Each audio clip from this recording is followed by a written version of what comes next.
In the early 9th century, the northern part of Europe was dominated by the Vikings. Their fearsome warriors roamed the seas, plundering villages, and asserting their power across Scandinavia and beyond. But while the Vikings may have seemed invincible to many, there was a group of people in the eastern territories who would challenge their supremacy in ways that were not only unexpected, but also groundbreaking. These warriors were the Wends, a Slavic people from the lands surrounding the southern shores of the Baltic Sea.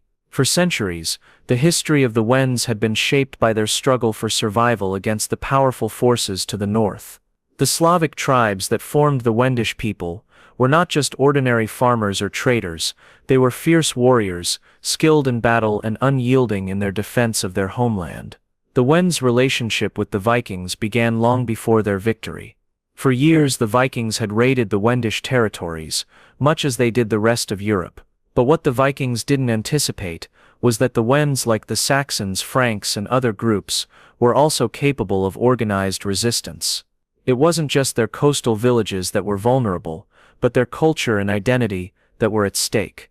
The Wends fought back against the Viking invaders, pushing them into an unexpected corner of their world. In this early period, the Wends were led by chieftains who rallied their people for battles that saw them defending their land fiercely. They were familiar with the Vikings' methods, having observed their raids for years. However, the Wendish resistance would not be easily broken. As the Vikings began to press harder into their lands, the Wends turned their defensive struggles into a powerful push to maintain their autonomy. At the heart of their success was their unity. The Wends were not just one tribe but a collection of several groups who shared common languages, customs, and a deep connection to the land. The Wends had a strong sense of tribal identity that many other people in Europe lacked. This unity gave them the strength to take on the Vikings in ways that had never been seen before. While the Vikings were used to raiding fragmented societies with little cohesion, they encountered something different in the Wendish warriors. The Wends were fighting for their survival, for their homes, and for their very way of life. The turning point for the Wends came when they rallied under one of their most capable leaders, a chieftain named Obodrite. The Obodrites were one of the most powerful Wendish tribes and had established themselves as a formidable force in the region. Obodrite's leadership was based on not just military prowess, but strategic diplomacy. He realized that the only way to fend off the Vikings was to unite the various Wendish tribes and form a collective defense. In the process, the Wends had their first taste of coordinated resistance against the Vikings. But it wasn't just a matter of organizing the tribes. Obodrites knew that he had to wage a war of attrition, and that meant countering the Vikings' long-standing tactics with their own brand of warfare. The Wends weren't just focused on direct battles, they began to use ambushes, guerrilla tactics and surprise raids to strike at the heart of Viking supply lines. These strikes were quick and deadly, and they began to take their toll on Viking forces, who found themselves spread thin across vast territories. With each successful raid and ambush, the Wends gained confidence. They began to understand the Vikings' patterns, their weaknesses, and most importantly, how to turn those weaknesses into opportunities. The Vikings, once feared as the undisputed masters of the northern seas, were starting to face resistance that made them think twice before venturing into Wendish lands. The turning tide was gradual but inevitable. Over time, the Wends began to slowly take back control of their coastal regions. Their battles were not without cost. They had suffered numerous casualties, and their lands were devastated by the Viking raids. But through their resilience and unity, they eventually broke the Viking power in the region. What made this victory even more significant was that it was not just a military one. The Wends' struggle marked a crucial shift in the power dynamics of northern Europe. The Viking raids, which had once been seen as unstoppable, were now met with resistance from the very lands they had once considered their prey. The Wends had shown that even the mighty Vikings were not invincible, and that unity among people could create a force capable of resisting even the most formidable of foes.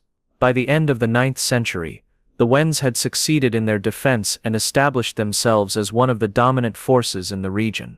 They had broken the Viking stranglehold on the Baltic Sea and secured their place in history as a formidable force in their own right. But their victory wasn't just in military terms. The defeat of the Vikings was also symbolic of a larger cultural shift in Europe, a shift that heralded the rise of the Slavic tribes as an enduring power in northern and central Europe. As the Wends celebrated their hard-won victory, they knew that their struggle wasn't over. The Vikings, like all conquerors, would not simply accept defeat and disappear. But for the first time the Wends stood tall as a people capable of holding their own against the Viking threat. They had established a new order in the Baltic, one where the Slavic warriors, not the Norse invaders, would be the ones to define the future. The winds of change swept through the Baltic after the Wends' victory over the Vikings. It wasn't just their military strength that had shifted the tides, their resilience had sparked a new sense of pride among the Slavic people, who were now emboldened by the knowledge that they could withstand the fearsome Viking power. For the first time the Wends saw themselves not just as survivors, but as the dominant force in the region. Their unity, forged in the fires of resistance, had proven that strength could be achieved through cooperation, not just individual valor. But victory alone was never enough to secure lasting peace. The Vikings, though defeated, had not forgotten their losses. They were a people who thrived on conquest, and to them the defeat at the hands of the Wends was nothing more than a temporary setback. Their longships, which had once terrorized the Baltic coasts, would soon return, this time in a bid to reclaim what they had lost and reassert their dominance in the region. For the Wends, the real challenge was now to ensure that their victory wasn't forgotten. The initial years of peace were marked by a sense of optimism and hope.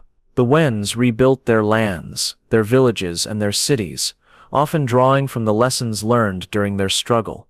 They established new alliances with neighboring Slavic tribes, forging a vast network of connections that spanned from the coastlines to the heart of Central Europe. With the Vikings temporarily out of the picture, the Wends turned inward, focused on strengthening their defenses and expanding their influence. However, this peace would not last long.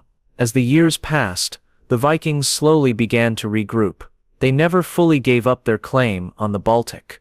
In fact, they had turned their attention to the Eastern European tribes, who were now beginning to gain power. To the Vikings, the Wends were a looming threat, one that needed to be neutralized before they could expand further into the Slavic heartland. But they would not attack directly at first.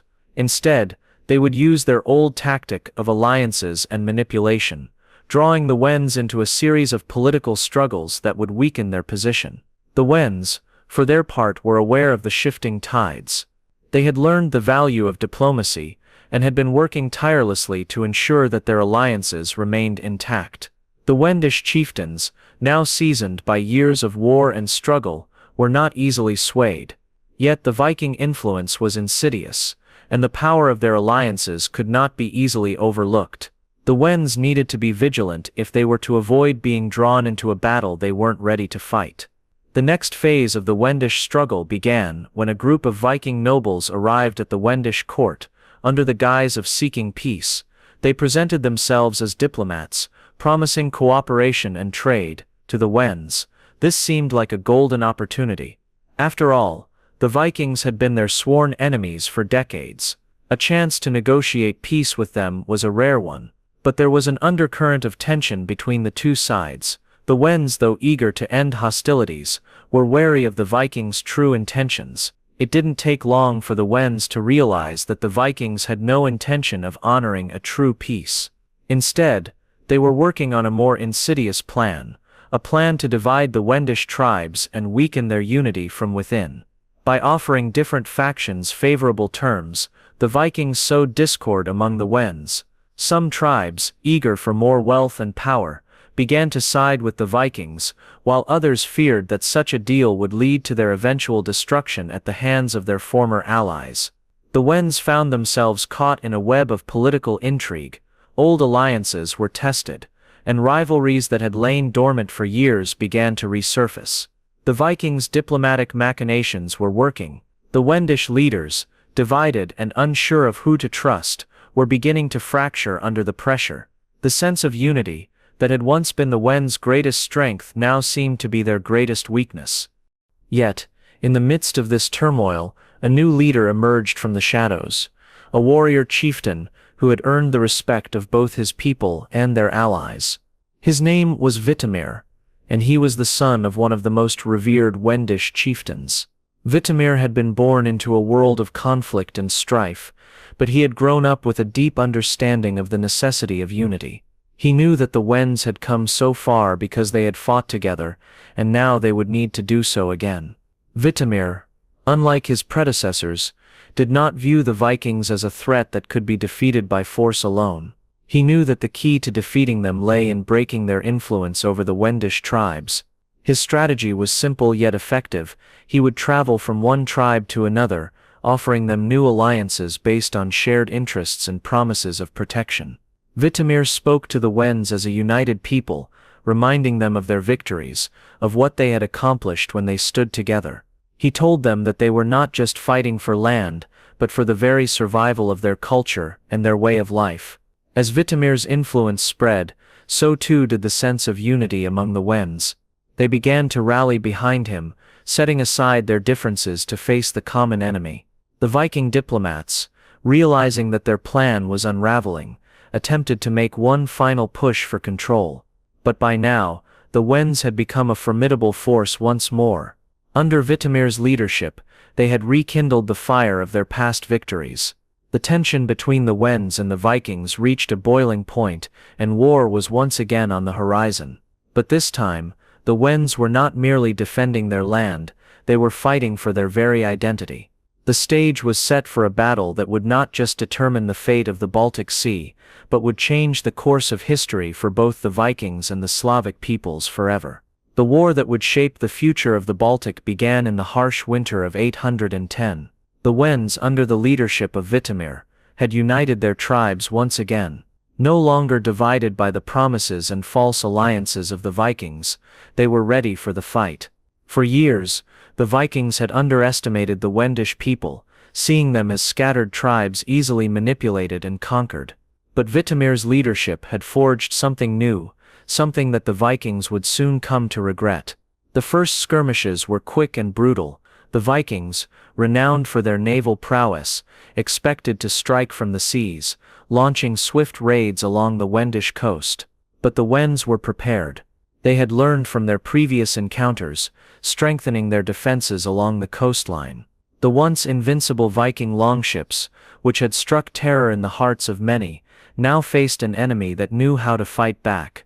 Vitimir had ordered the construction of a new type of fortification along the shorelines, massive wooden barricades reinforced with thick layers of stone. These barriers were designed to impede Viking raids and limit their ability to conduct swift attacks. As the Vikings attempted to land their forces, they found themselves confronted by a wall of defenses that they had not anticipated.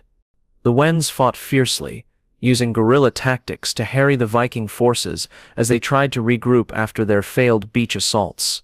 Vitimir had also incorporated his knowledge of the Vikings' own tactics, using ambushes and traps to catch the invaders off guard. The Vikings, used to having the upper hand in these skirmishes, were now caught in a vicious cycle of attack and retreat. The Wends were relentless, pushing them further from the coast with each passing day. It wasn't just the military might of the Wends that was shifting the balance. Vitimir's ability to unite the various tribes under one banner was proving to be their greatest asset. Each tribe, regardless of their past rivalries, fought with an understanding that their future depended on the outcome of this conflict. Every victory, no matter how small, was a victory for all of them. Despite the Wends' early success, the Vikings were not easily deterred. They regrouped, and their raiding forces, which had once been a well-oiled machine of terror, began to transform into a more organized army. The Viking king, aware of the changing dynamics in the region, sent reinforcements from the north. More ships arrived, loaded with seasoned warriors eager to take back what had once been theirs. The Wends were ready, though. The tides of war had shifted, and with Vitimir at the helm, they now fought not just for their land but for their very identity. The battlefields that had once been home to Viking victories were now seeing the opposite. The Wends had grown stronger, more coordinated, and more determined than ever before. The true test came in the form of a massive Viking invasion. In 813, a fleet of over 100 ships descended upon the Wendish coast. This time, the Vikings had brought with them an army unlike anything the Wends had faced before. It was a fight for supremacy, a clash of cultures, and a battle that would determine the future of the region. Vidomir, however, had anticipated this moment. For months, he had been preparing his people for the coming invasion. The Wends had sharpened their weapons, fortified their positions, and increased their numbers, but more importantly, Vidomir had prepared their minds. He had instilled in them the belief that they were fighting not just to survive, but to preserve a way of life that had been passed down through generations. They were no longer just defenders of their land, they were defenders of their culture, their families, and their heritage. When the Viking fleet finally arrived off the Wendish shores, the Wends were waiting. The first battle took place on a small island just off the coast. The Vikings, thinking they could easily overwhelm the Wendish defenders, launched a full assault, but they had underestimated the resolve of the Wendish warriors. The battle was long and bloody, with both sides suffering heavy losses. The Vikings had their famous longboats, but the Wends fought with a fierce tenacity that stunned even their enemies. The turning point came when Vitomir led a surprise night raid on the Viking camp, catching them off guard. Using the cover of darkness, the Wends infiltrated the camp and set fire to the Viking ships, crippling their ability to retreat. The flames illuminated the night sky, and for the first time in a long while, the Vikings began to feel the sting of fear. They had not only been outmatched but outwitted by their enemies. Despite the chaos and confusion, the Vikings regrouped, but the damage had been done. Their ability to strike with speed and mobility had been severely limited. With their ships destroyed and their forces scattered, they were forced into retreat. The Wends, now emboldened by their victory, pressed their advantage, driving the Vikings out of their land. In the aftermath of the battle, the Wends celebrated their hard-won victory, but Vitomir knew that the war was far from over. While this battle had been decisive, the Vikings would not easily give up their ambitions. Yet, something fundamental had changed in the balance of power. The Vikings had learned, to their dismay, that the Wends were no longer the easy prey they had once been. For the Wends, the victory over the Vikings wasn't just about reclaiming their land, it was about sending a message to all of Europe. The Slavic people, often overlooked and underestimated, had proven themselves to be a force capable of taking on the most fearsome warriors in the world. The age of Viking dominance was beginning to come to an end, and the Wends were at the forefront of that change. As the years passed after their decisive victory, the Wends' position in the Baltic grew increasingly secure. They had shattered the Viking illusion of invincibility, and the once feared northern invaders now struggled to reclaim their former power. The Wendish tribes, united under Vitomir's leadership, had not only defended their land, but had created a new legacy, a legacy that would forever alter the course of history. However, the Wends knew that the fight for their survival was not over. The Vikings may have been defeated, but new challenges loomed on the horizon. In the years following their victory, the Wends expanded their influence over the neighboring territories, forging new alliances with other Slavic tribes, and even reaching out to distant kingdoms in the east. Vitomir's diplomatic skills, honed in the fires of war, served him well as he navigated the complex political landscape of medieval Europe. But even as the Wends flourished, the shadow of Viking revenge still hung over them. The Vikings, though humbled, were not finished. The defeat of their forces had hurt their pride, but their desire for conquest was far from extinguished. They retreated to their northern strongholds, regrouped, and began rebuilding. Their ships, which had once been the symbol of their terror, were slowly repaired, and their armies began to assemble once more. The Viking chieftains knew that they would have to strike again, but this time, they would need a different approach. Instead of facing the Wends in direct battle, they began to wage a war of attrition, seeking to divide the Wendish tribes and weaken them from within. The Wends, however, were prepared for this. Under Vitomir's guidance, they had learned to anticipate Viking moves, turning their enemies' strategies against them. The Wends were no longer just defenders. They were active players in the game of diplomacy and power. They used their knowledge of Viking tactics to stay one step ahead, reinforcing their alliances and ensuring that no tribe stood alone against the threat. By the early 820s, the Vikings had launched a series of raids into Wendish lands, hoping to catch them off guard. But this time, the Wends had prepared their defenses. They had built new fortifications, trained new warriors, and most importantly, they had forged an unbreakable sense of unity. The once fractured tribes of the Wends now fought as a single cohesive force, their leaders united in their resolve to protect what they had fought so hard to preserve. The most significant battle in this renewed conflict came in the winter of 823. The Vikings, having assembled a formidable fleet, launched a surprise attack on the coastal Wends. This was no ordinary raid. The Vikings were determined to reclaim their lost dominance, and they hoped that a quick victory would send a message to the Slavic tribes that the Vikings were not finished. The Wends, led by Vitimir, gathered their forces and met the Vikings head-on in a decisive clash near the coast of the Baltic Sea. The battle that unfolded would become one of the most legendary in Wendish history. The Viking fleet, with its towering longships and well-trained warriors, crashed against the Wendish defenses. It was a battle of raw power and will, and for hours, neither side gained a clear advantage. But what the Vikings did not account for was the Wendish resolve. The battle raged for hours, with the two sides locked in fierce combat. Vitimir's leadership was evident throughout the battle. He fought alongside his warriors, inspiring them with his courage and determination. Slowly but surely, the Wends began to turn the tide. Their knowledge of the terrain, their mastery of guerrilla tactics, and their unity as a people began to wear down the Viking forces. In the end, the Wends emerged victorious once again. The Viking fleet, which had come with high hopes of reclaiming their dominance in the region, was forced to retreat. The defeat was devastating for the Vikings, who now realized that their time in the Baltic had come to an end. The Wends, though battered and bloodied, had proven that they were no longer the prey, they were the predators. The victory at the Battle of 823 marked the final nail in the coffin for Viking power in the Baltic. Though the Vikings would continue to play a role in European affairs for centuries, their dominance over the Baltic region was effectively broken. The Wends had not only defended their homeland, but had reshaped the power structures of the region, ensuring that no foreign invader, Viking or otherwise, would ever again threaten their sovereignty. In the years that followed, the Wends continued to thrive. Their influence expanded further into Central Europe, and their legacy as the Slavic warriors who broke the Vikings' power became legendary. Vitimir, now an elder statesman, passed on his wisdom to the next generation of Wendish leaders, ensuring that his people would continue to stand united, strong, and unyielding.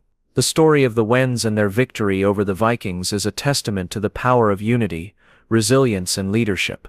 In a world that often seemed dominated by larger, more powerful forces, the Wends proved that even the smallest and most seemingly insignificant people could rise up and change the course of history. They showed that with the right leadership and a shared purpose, no enemy, no matter how fearsome, could ever truly break them. And so the Wends story continues to resonate through the ages, a reminder of a time when the Slavic people stood tall and defied the odds, breaking the power of the Vikings and shaping the future of Northern Europe. It is a story of survival, of strength, and of the enduring spirit of a people who refused to be conquered.